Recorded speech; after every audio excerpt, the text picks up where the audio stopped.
A question I need to ask. Why did you choose a Les Miserables song for the audition? Right.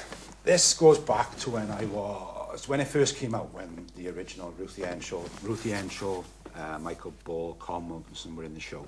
Yeah.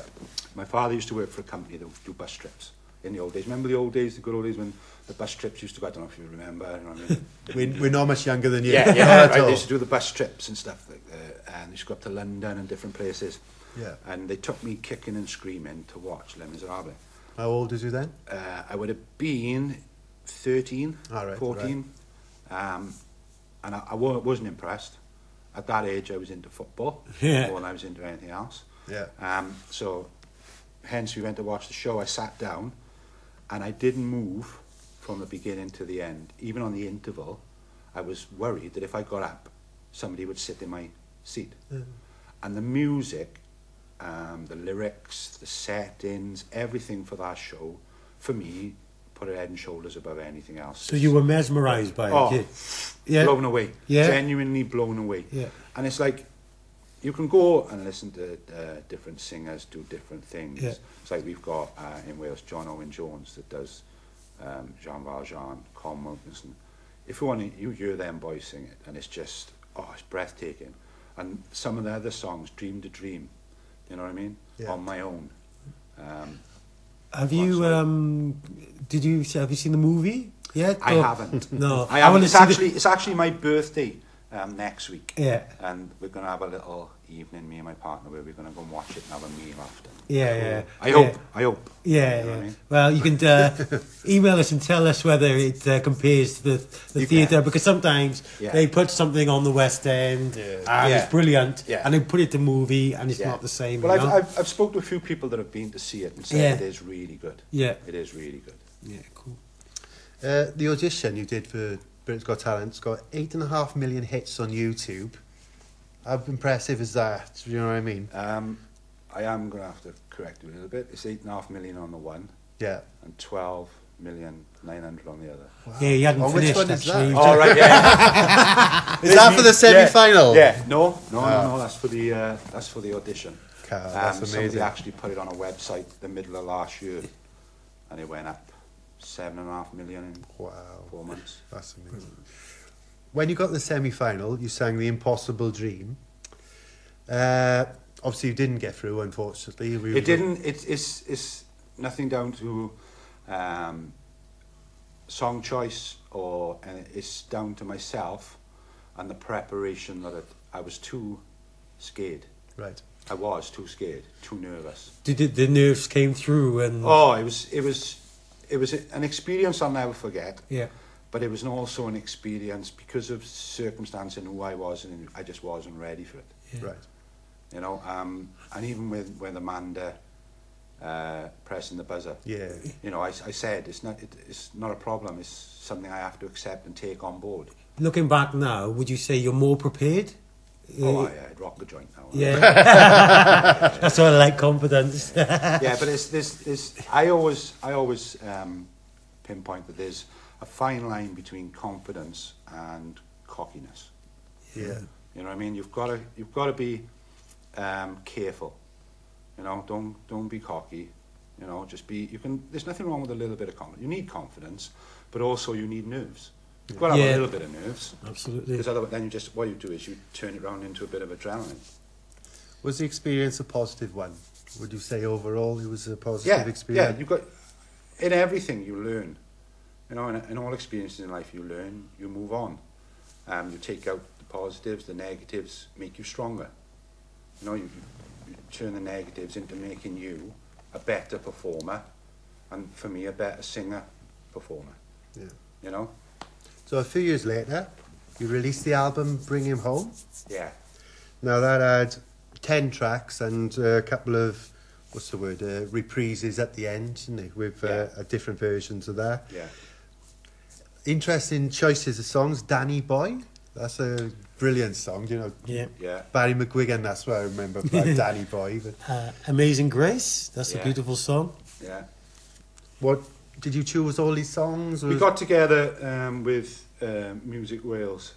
We just went through different sorts of songs, you know. Like, believe it or not, one of my favourite genres of music is country and western. All right. Garth Brooks, Rascal Flatts. Yeah. You know, I love that music, and I started out singing Garth Brooks when I first started because I like the lyrics. I pick songs for lyrics and stuff. Yeah. But when you put like an album like that together, you work with other people. You come up with different ideas and different things where you can put a song list together that will please the majority of people that get. You know, you can put an album together of 10 songs. Yeah. There'll be 2 fantastic songs on there, you know, maybe, and then the other 8 to just play along sometimes. You know, it's difficult to get that balance as such. I noticed you got Ness and Doma there as well, In you know. English. In English. Yeah. You didn't do it in Italian. No, I've got to be honest, no. I did, I am in the process of learning different languages for the purpose of singing Italian and different things like that. Excuse me, a bit groggy. But yeah, at that moment in time, no. There's one song on there which I haven't heard of, Deep Peace. Deep Peace. Yeah. It's actually it's not a very well-known song. It was suggested actually by the gentleman that produced the record, Al Steele, and I'd never heard it. And if you go on YouTube, it's quite hard to find it. Right. But it's just a song we picked because of the melody, you know, and it's a nice, smooth song. Have you got another album? I'm actually in the process of putting together a track list, but I'm also working with original songwriters. One gentleman is phenomenally talented, and we got together a couple of weeks ago. We had a chat because I believe that you either fit or you don't. You know, I'm a more I like things to work on a personal level. I like people to get on. Yeah. You know, be open and honest. And I'm quite excited about what's coming with I like the original tracks. The writing is fantastic. Excellent. And the lyrics are, and it's like people say to me, emotionally I can communicate through a song. Yeah. You know, and that's what I like. I like the personal side of songs. Do you manage yourself in your cell? Do you have your own agents, or how do you get your performances? We get different agents, but also I'm with a very lovely lady, Sheila Willicombe at Welsh Stars.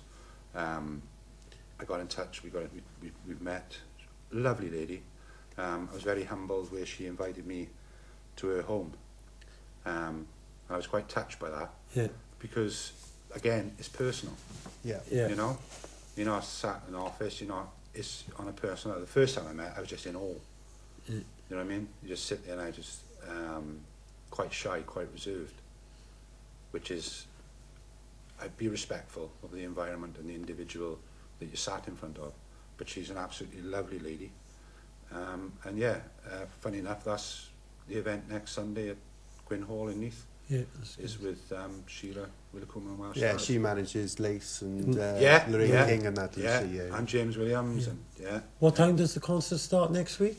No. It's 7 p.m. 7 p.m. Yeah. And how much is the tickets? You don't know? We'll find out. We'll put it on apologise. We'll put it on our website. Yeah. We know it's in Neath. Yeah. Yeah, in the Gwyn Hall. Excellent. Yeah. You're a patron for Brain Tumour UK, and you plan to climb, are you mad, Kilimanjaro, is that correct? Kilimanjaro, that's Andrew. what I meant. Yeah. I'm actually I became the first Welsh patron for Brain Tumour UK because of personal circumstances. Yeah. Because my wife passed of a brain tumour on the 5th of November 1999. And I was approached 2 years ago about doing things with Brain Tumour UK and stuff. We went up and did a big gala ball. A lovely lady by the name of Angela Gregg, who herself is a sufferer, did this fantastic ball. So I'm proud to be the first Welsh patron of Brain Tumour UK. I'm also getting involved with the Velindre Hospital where Tracy was treated. Okay. And where many people, there are so many different forms of cancer, and it touches so many different lives. But I'm doing Kilimanjaro, on the 20th of September. Are you excited or are you nervous? That's not the word I'd use, if I'm honest. It's going to be an experience. Yeah. You know, and I'll get as high as I get. Yeah. You know. You're planning to get to the top, though, is that right? Yeah. Is that right? Yes. Do you know how high it is? It's a long way. It's a long way, yeah. Who are you going up with? Are you not going to just go up on yourself? There's many people doing this at the moment. There's 34 enlisted. The likes of Rod Gilbert, Shan Carthy, Yolo Williams, Martin Williams. Wow. You know, so yeah. This little old me carrying the bags at the back. You know what I mean? Don't eat all the sandwiches in the first hour, right? Because you need the food to get up there. Sustain yourself. Oh, and are you getting? Obviously, you're being sponsored and stuff. Yeah. So you can get it on the website. It's www.braintumoruk, all one word, .org.uk. Is that correct? Yeah, no, the actual trip for Kilimanjaro is for the Velindre. Right, I'm doing a north to South Wales bike ride for Brain Tumor. Right, okay. Yeah. So what's the Velindre website? Do you know that? Or we can put it on the... Yeah, it's just Velindre. Yeah. You type in Velindre fundraising. Yeah. And it'll come up on there. I'm doing a bike ride from Llandudno to Cardiff. Right, okay. For Brain Tumor UK. Yeah. That's quite a trek. Yeah. One of my friends has actually done it previously, and he said it's very hard. Yeah. I bet. Have you done a lot of training then, or are you just winging it? I am going to train, I'll be honest. But the last time I sat on a bike, it was red and it was called a grifter.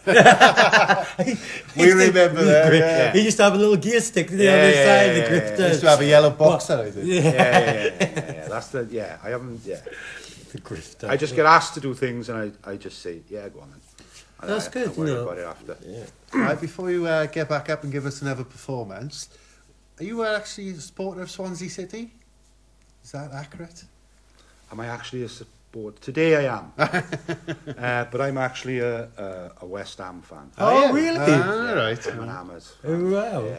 Yeah. But it's good that Swansea, because if you think about it, previously they were one game from going out of the football. Yeah, that's right. You know what I mean? 10 years ago. Yeah. You know, and here they are now. And it's the same for Bradford. Yeah. You know, they're a League Two side. Yeah. And they're playing Swansea. Yeah. Like funny enough, I was listening on the way up to Talk Sport, and both chairmen were on. And the Swansea chairman said, well, I just hope both teams play well. Yeah. And they said to the Bradford chairman, what do you think you're going to get on? He said, I think we'll lose 3-0. They just started laughing. Yeah. He said, you know, but they beat 3 Premiership sides on the way there. But they only beat Villa twice in 2 legs, so you never know in football. Yeah. But, Massive pitch, Wembley, though. Yeah, so we'll see. And rugby, you into rugby? Did you see the match yesterday? I saw a little bit of the match. Yeah, I did, yeah. And after the first performance where they lost, they've come on. Definitely. I mean, I can't confess to be the greatest rugby enthusiast, and I don't really know a lot about the rules. Yeah. But I'm up screaming when they score. And like anybody else, expletives when they lose. You know what I mean? So you definitely prefer music to sport? Yes. Without a doubt? Yeah. Singing, dancing. Yeah. Singing, dancing. I can't dance anymore, but, well, that's what Donna tells me anyway. Well, I reckon we should have a song from you then, now. Definitely. Yeah. So we'll have a song and then you'll come back for a few more questions. Yeah. And then we'll go from there. Yeah. Okay, brilliant, Jamie. Thank you very much.